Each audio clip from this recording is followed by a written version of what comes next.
ট্রাম্পের শুল্ক বাণে যখন বৈশ্বিক অর্থনীতিতে অনিশ্চয়তা বাড়ছে, তখন চীন কৌশল বদলে হাত বাড়াচ্ছে ভারতের দিকে।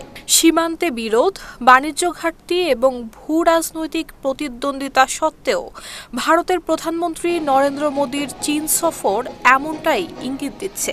নানান মহল বলছে, ওয়াশিংটনের চাপ সামাল দিতে পারস্পরিক সহযোগিতার পথ বেছে নিয়েছে বেইজিং এবং দিল্লি। চীনের প্রেসিডেন্ট শি জিনপিং বলেছেন, ভারত এবং চীনের জন্য বন্ধুত্ব করাই সঠিক পথ। সাংহাই কোঅপারেশন অর্গানাইজেশনের সম্মেলনের ফাঁকে ভারতীয় প্রধানমন্ত্রী নরেন্দ্র মোদীর সঙ্গে বৈঠকে তিনি এমন মন্তব্য করেন। সীমান্ত উত্তেজনা প্রশমনের পর দুই নেতার সম্পর্ক এগিয়ে নেয়ার প্রতিশ্রুতি দেন। শি জিনপিং বলেন, আমরা বিশ্বের দুই জনবহুল দেশ এবং গ্লোবাল সাউথের গুরুত্বপূর্ণ সদস্য। জনগণের কল্যাণ, উন্নয়নশীল দেশগুলোর ঐক্য এবং মানব সমাজের অগ্রগতি নিশ্চিত করার দায়িত্ব রয়েছে আমাদের উপর। একজন ভালো প্রতিবেশী এবং বন্ধু হয়ে একে অপরকে সহায়তা করতে হবে। ড্রাগন এবং হাতির একসঙ্গে এগোনোই সঠিক পথ।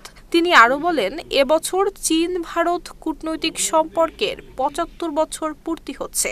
সম্পর্ককে কৌশলগত এবং দীর্ঘমেয়াদী দৃষ্টিকোণ থেকে সামলাতে হবে এবং বহুপাক্ষিক বিশ্বে গণতন্ত্র এবং শান্তির জন্য কাজ করতে হবে একসঙ্গে।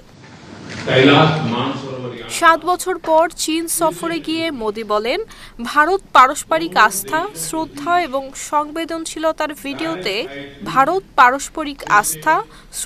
এবং সংবেদনশীলতার ভিত্তিতে সম্পর্ক এগিয়ে নিতে প্রতিশ্রুতিবদ্ধ। তিনি জানান, সীমান্তে সেনা প্রত্যাহারের পর শান্তি এবং স্থিতিশীলতা ফিরেছে। এছাড়া কৈলাস মানস সরোবর যাত্রা এবং দুই দেশের মধ্যে সরাসরি বিমান চলাচল আবারও শুরু হবে। 2 দিনব্যাপী আয়োজিত এসসিও সম্মেলনে অংশ নিয়েছেন 20টিরও বেশি দেশের শীর্ষ নেতা এবং 10টি আন্তর্জাতিক সংস্থার প্রধানেরা। নুসরাত জাহান মেহেক, ঢাকা পোস্ট।